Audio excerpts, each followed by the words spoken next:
পেলেন ঘোষণা? হ্যাঁ, মোটামুটি আজকে যে ঘোষণাপত্র এসেছে সেটা আমরা যা যা চেয়েছিলাম অনেকটাই আমরা পেয়েছি।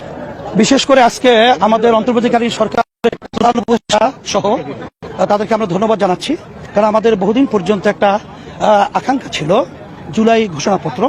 আজকে তিনি সুন্দরভাবে একটা অনুষ্ঠানের মাধ্যমে জাতীয়ভাবে তিনি ঘোষণা দিয়েছেন। এই জন্য আমরা আমাদের সকলের পক্ষ থেকে, দেশবাসীর পক্ষ থেকে আমরা ধন্যবাদ জানাচ্ছি।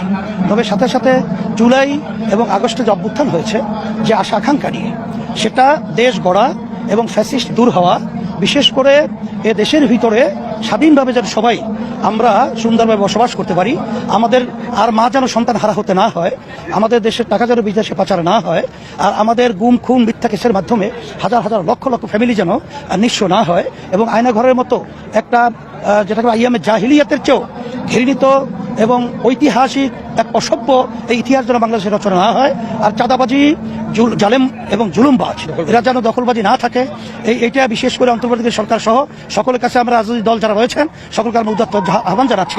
আপনাদের প্রত্যাশা পূরণ হলো যা পেলেন ঘোষণা? হ্যাঁ, মোটামুটি আজকে যে ঘোষণাপত্র এসেছে সেটা আমরা যা যা চেয়েছিলাম অনেকটাই আমরা পেয়েছি।